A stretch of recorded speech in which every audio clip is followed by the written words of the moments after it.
O que aconteceu no ano em que fiquei sem publicar vídeos? Eu sou o Vilto Reis e eu acredito que se você está vendo esse vídeo é porque você certamente já me conhece, já vem acompanhando aqui o canal do Homem Literatos, vem acompanhando talvez um dos meus outros projetos aí que eu tenho com outras pessoas, como o podcast Literatura 30 Minutos, a editora Nocaute, também agora a Rusga, cursos para escritores, entre outras coisas aí que eu estou sempre metido com literatura. Mas também, quando eu voltei a publicar vídeos aqui no canal com dicas aí de literatura, que sempre foi uma coisa que eu gostei de fazer aqui nesse canal, muita gente me perguntou, ou até comentou, né? Pô, Vilto, cara, tu deu uma sumida, né? O que aconteceu? E eu dei uma disfarçada e tal, mas algumas pessoas pediram para eu contar tudo o que aconteceu. Eu vou falar então sobre as coisas que rolaram aí nesse um ano que eu fiquei sem publicar vídeo, que se eu for definir, eu posso dizer que 2016 foi o pior ano da minha vida e que 2017 está sendo o melhor ano da minha vida. Por que foi o pior ano da minha vida? Lá no começo de 2016, logo em janeiro, eu comecei escrevendo um novo romance, né? Eu já tinha escrito Um Gato Chamado Borges e eu estava escrevendo um livro que seria, não uma continuação, mas uma nova história com a Camille Kuromatsu do gato, né? Que é uma das minhas personagens, que eu achei que eu podia desenvolver mais ela, que eu podia ir mais a fundo com ela.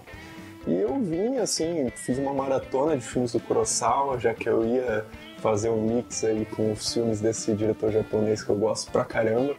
Inclusive, em janeiro eu fiz uma cirurgia do olho, né? Não sei se eu já comentei aqui no canal, mas eu tenho uma doença no olho direito e que eu fiz a cirurgia para estabilizar a perda de visão e eu tenho 30% de visão só no olho direito.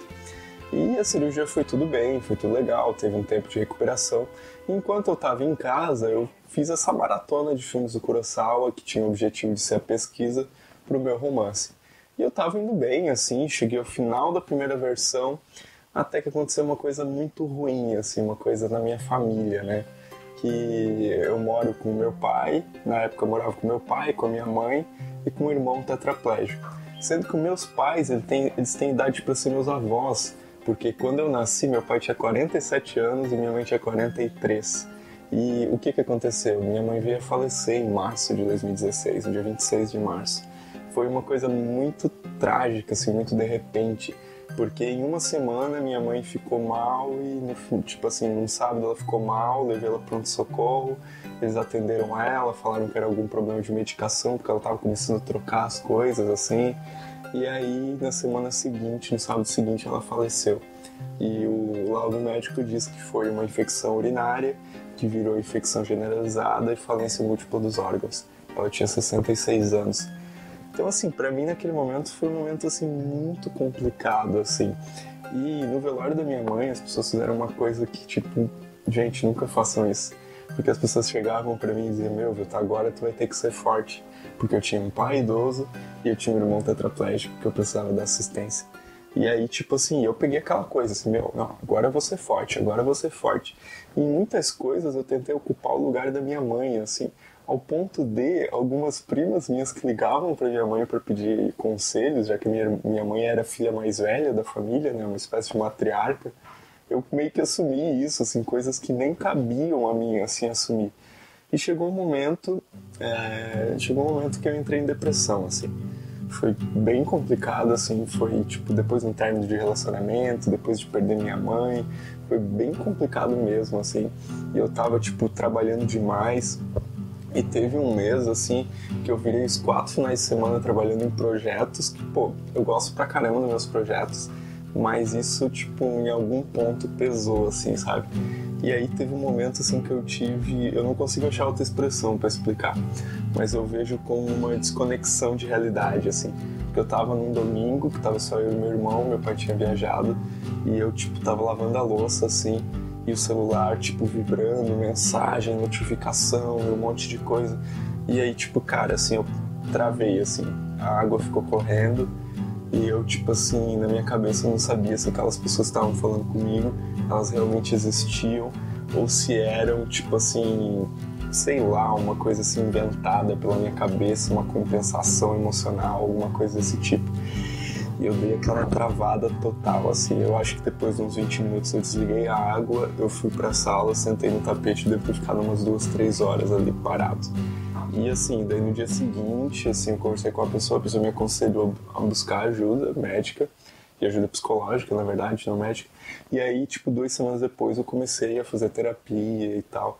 Mas eu fui muito me afundando, assim, ao ponto, tipo assim, eu nunca fui uma pessoa muito de festa, de balada, essas coisas assim, mas comecei a ir muito pra ir em muitas baladas, conheci muitas pessoas legais nesse tempo da minha vida, 3 ou 4 meses, e tipo assim, mas uma coisa muito forte que pesou, assim, é que havia umas... Parece que eu queria negar a minha personalidade, assim. Ao ponto de, aconteceu num bar de Joinville, uma pessoa chegou e falou: meu, tu ouviu tu Novo Literatos? Eu disse: não, cara, tu tá me confundindo com outra pessoa, assim. E eu fui fazendo terapia, tipo assim, depois que minha mãe faleceu, eu não escrevi mais nada, assim, quase, assim. Um continho ou outro, assim, muito isolado. Tive um bloqueio criativo bem forte. E aí, tipo, fui fazendo terapia até o ponto que a minha terapeuta chegou e disse pra mim: viu, só a terapia não tá te ajudando. Tu precisa procurar ajuda psiquiátrica. E, tipo, pra mim foi um choque, assim, né? Eu falei pra ela: meu, tu sabe que eu tenho uma resistência muito grande, porque, tipo, eu cresci vendo a minha mãe tomar antidepressivos e ela nunca saiu disso. E ela falou: não, eu sei, mas se tu tivesse uma tireoide, tu não ia procurar um médico, né? E esse médico ia receitar um remédio, tu não ia nem questionar. Tu ia direto lá e ia pegar esse remédio. E aí eu peguei, beleza, depois de umas 2 semanas conversando com ela e trabalhando isso na minha cabeça, fui no psiquiatra e comecei com a medicação, né? Comecei com o Wellbutrin, que é um medicamento para estimular a produção de serotonina. E foi muito legal, na verdade, a conversa com a psiquiatra, porque ela disse pra mim: viu, pra mim é só uma questão química, tá? Beleza, tu continua o teu tratamento lá com a psicóloga, mas pra mim a formação é só uma questão química, teu cérebro não tá produzindo serotonina, tu precisa desse medicamento para estimular e vai dar tudo certo. E aí eu comecei com a medicação, comecei a melhorar, assim, um mês depois eu já senti que tava uma melhora. No começo eu achei que não tava adiantando nada, assim, porque tipo, passou 10 dias e eu não senti nada, mas eu percebi que tinha passado 10 dias e eu não tinha tido nenhuma crise. Essas crises que eu chamo eram momentos, cara, que eu me jogava no chão, assim, parece que eu sentia uma coisa apertando, assim, me deixando sem ar, e eu começava a chorar, e eu não sabia por que eu tava assim, e tipo, parece que eu ia descendo numa espiral, assim, cada vez mais negativo, cada vez pior, assim. Eu acho que esse foi, assim, um dos piores momentos, assim, da crise. E aí nessa fase, assim, que eu comecei a dar uma melhorada, eu ainda estava bebendo muito, assim, todo final de semana, direto, e dirigindo, bêbado. E eu levei, assim, uma baita de uma intimada do Jefferson Figueiredo, que grava podcast comigo, e que me ajudou muito, assim, naquele momento, sabe? E aí eu comecei aos poucos, assim, tipo, a melhorar um pouquinho a cada dia. Assim, na virada do ano de dezembro para janeiro de 2017, eu senti, cara, que eu precisava mudar, assim, que eu precisava me reencontrar, me renascer, me reconstruir. E aí em janeiro, tipo, comecei a melhorar e tal. As coisas foram se encaixando mais, eu não tava mais muito naquela fase porra louca que eu passei. Que quanto mais depressivo eu tava, ali nos últimos meses de 2016, mais porra louca eu tava, assim. Era quase que irreconhecível. E aí comecei a melhorar e tal. Até que em março, né, depois de perder minha mãe, depois dessa fase de depressão, depois do bloqueio criativo, eu conheci uma pessoa que hoje eu já sou noivo dela, que é a Débora. E você tá vendo fotos aí, fotos bonitinhas da gente. E essa pessoa, tipo, ela tem uma personalidade totalmente diferente da minha. Tipo, ela não é uma pessoa de leitura, ela não é uma pessoa que gosta do mesmo estilo musical que eu. E, no entanto, tipo, ela me faz muito bem, assim, tipo, a gente tá sempre rindo junto. Ela é, tipo, exatamente o oposto da minha personalidade. E eu acho que é isso que dá uma química, assim, tão legal. E a gente foi evoluindo nosso relacionamento e a família bateu muito bem. E até que a gente chegou no noivado aí, essa foto que você tá vendo aí na tela, que foi um momento muito especial. Em pouco tempo, né? Muita gente até questionou isso. Mas eu sou uma pessoa que quando eu pego uma coisa pra fazer, quando eu entendo que uma coisa é o objetivo da minha vida, eu mergulho nela, né? Então eu posso dizer que 2017 é o melhor ano da minha vida porque marca a minha recuperação, marca um relacionamento com uma pessoa ótima e marca também agora mais recente um dos meus novos projetos, que é a Rusga, Cursos para Escritores, que foi uma coisa que realmente me deu um gás, me deu uma motivada, me deu um novo objetivo de vida.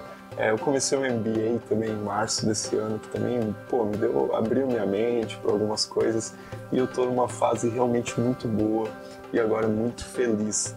Então o que aconteceu nesse um ano que eu fiquei sem publicar vídeos foi isso. E esse é o nosso vídeo de hoje. Eu não sei nem se eu devia postar ou não esse vídeo, se eu devia compartilhar esse tipo de coisa, mas eu tenho pensado bastante em publicar também umas coisas mais pessoais, um pouco diferentes. E eu espero que você tenha gostado, né? Se você está passando por um momento difícil, coloque aí nos comentários, peça temas de vídeo, divide aí com a gente. E claro, não esqueça de assinar o canal aqui embaixo, ativar a notificaçãozinha. Meu Deus, quando eu parei de fazer vídeo, nem tinha notificação no YouTube. Olha que coisa legal. E eu fico muito feliz, estou muito bem.